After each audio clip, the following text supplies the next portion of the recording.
Welcome back. Final segment here on Winning in the Workplace. Talk 107.3 FM, WBRP. My name is Gordy Rush from Team Real World. He is Maurice Velasquez. Maurice, hello. Hey, Gordy. How are you? Good to be here. Good. Let's wrap things up. We've been talking about the alignment model and how to use it to increase your team performance, morale, and engagement. So we talked about storming, which is phase 2. Right. And that we need to listen to the staff and help them find answers to their problems.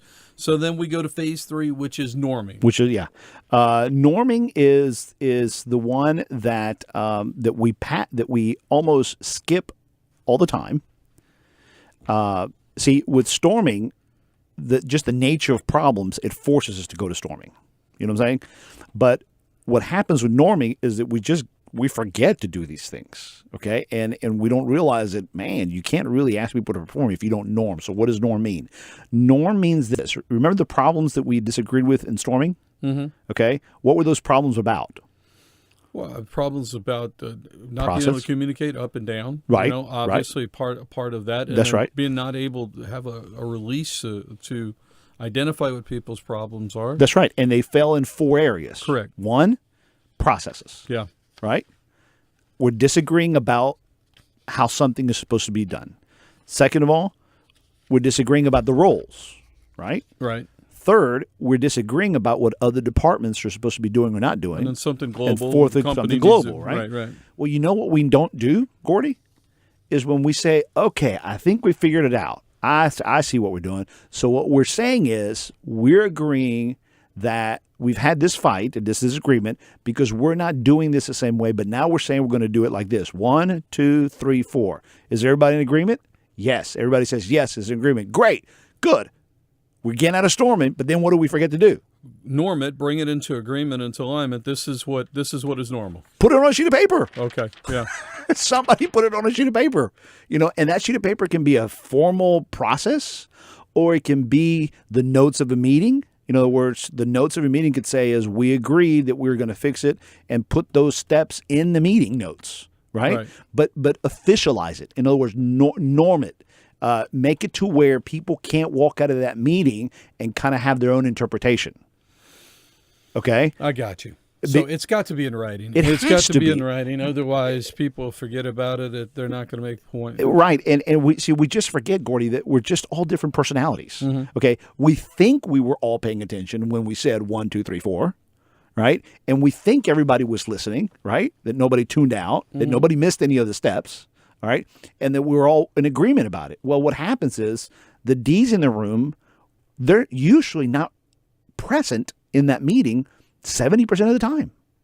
Why? Because their head is constantly at go. They're all, and I personality is almost not at the meeting 80% of the time. Why? Because they're likewise triple tasking. Mm-hmm. Okay.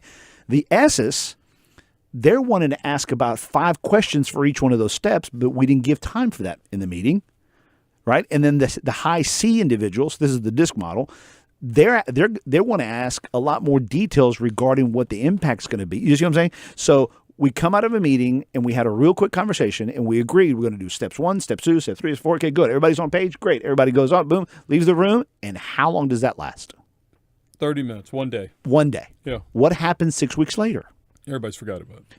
But the performance issues are still there. That's correct. The problems are still there.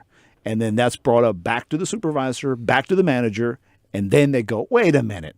I thought we said 1, 2, 3, 4. And somebody says, no, we didn't. We actually said 1, 2, and 5. Yeah. And then somebody else says, well, I don't even think we actually agreed.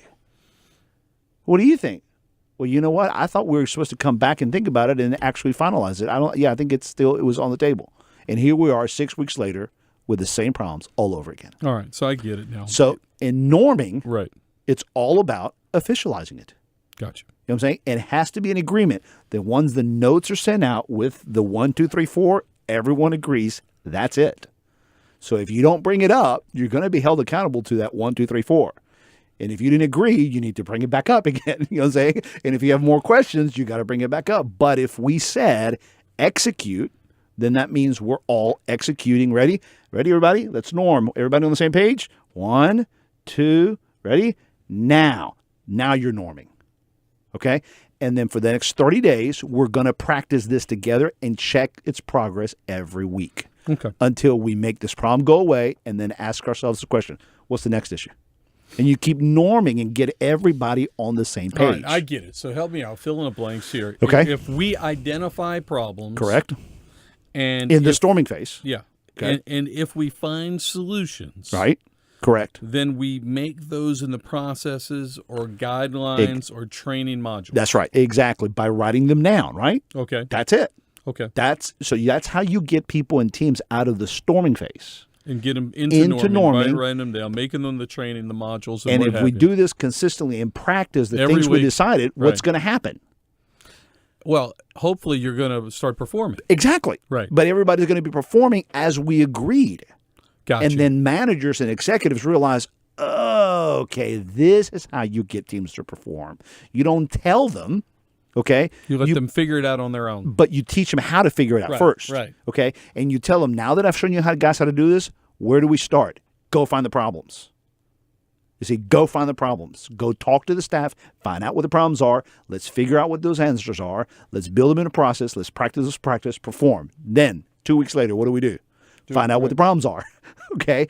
And just constantly give everybody a comfort level that is very healthy. It's actually expected for everybody to bring up problems. Why? Because we love to fix problems here. So if this is so simple that we just did this in one show and you could fix companies like this and you can make them $1 million or whatever it is, right? Right. How come people fail at this and how come they struggle to get this going? Three reasons off the top of your head. What are three off things? The top of my head is what the Godfather said. It's business. It's not personal. We take everything so personally that when staff bring up issues, the supervisors take it personally. Okay? And then when supervisors bring issues, the managers take it personally. Sure. And so there's a defense mechanism, Gordy, that we just, so that's the first thing. Just remember, it's business. Okay. Okay? And in business, there's problems. So go find out what the problems are. And even if it's your fault, you're going to be part of the solution. The problem is if you become a stopgap in that solution process, that you become a problem. So it's just business. Business operates by taking care of problems. The second thing I would say, Gordy, is that have the patience to go through this process. Most of us just don't have the patience because we're so driven to perform that we don't realize that if you want to really develop a team, you have to teach them how to fix problems on their own. And this is the way to do it. Okay. And that leads to the third part is that managers feel that they've been hired to fix the problems. Okay. And they only want to fix the problems that matter to them. Got you. You see what I'm saying? Got you. And then they hire supervisors because they're good at what they do, and supervisors realize they need to fix problems, but they only want to fix the problems that are important to them. Okay? So the humility of it is, first of all, it's business. It's not personal. Second, you got to have the patience to go through the process of learning how to develop. Okay? Third, you got to be humble enough to realize that most of the problems that land on your desk is because they weren't taken care of before when it was on somebody else's issue. So they have to listen to each other's problems and say, if that matters to you, I'm going to help you fix your problem. And the managers have to worry about, be humble to listen to each other as to what's important to them. It's about trust. And it's about trust and humility and servant leadership. All right. So just a little bit of time left. Sure. So let me ask you this question. And this is sort of a myth. Do great frontliners, is there a rule that they cannot make great supervisors, or maybe they can, or does and the same from supervisors to manager? A lot of people wonder, like, wow, he's a fantastic frontliner, but that's his skill set. Right. That's a good question. The answer is that no, we should not think of it like that. Okay. If you're a great frontliner and you want to make him into a great supervisor, you have to realize that you just lost a great frontliner, and you probably are about to promote a horrible supervisor because it's a different task, it's a different skill set. So if you're going to promote a good frontliner to becoming a supervisor, you need to teach them supervisor skills because those are totally different than what made them good frontliners. So I'll answer to you this way. Who is a better ball player? Okay. Michael Jordan or his coach? Michael Jordan. Why does he need a coach? Well, because somebody's got to organize the team. It's a team effort, even though he scores 63 points. So let me ask you this question. Yeah. Who's a better coach, the coach or Michael Jordan? The coach. You see what I'm saying? So, Gotcha. So if you're going to, the rule is this, can I teach this person how to be a good supervisor? They may be a lousy frontliner, but could they be a good supervisor? Interesting. See, most supervisors aren't good frontliners. So, but are they good supervisors? Good stuff there. Now, all right, that's our show for today. Now, you've got a boot camp coming up. Yeah, Fill me in. Yeah, August 24th. It's our one-day management excellence boot camp, which is where we're going to train all of our attendees how to apply the alignment model. And what's cool about the way we handle the boot camp is that we tailor it for the group that shows up. Okay? We find out all their problems. We put them on the board. We practice what we preach, right? And then we align the model and the class to their specific needs. How can they get in touch with you? Call me, 225-772-4357 or 772-HELP, or email me at maurice@teamrealworld.com. All right. Thanks for tuning in. You've been listening to Winning in the Workplace on WBRP Talk 107.3 FM.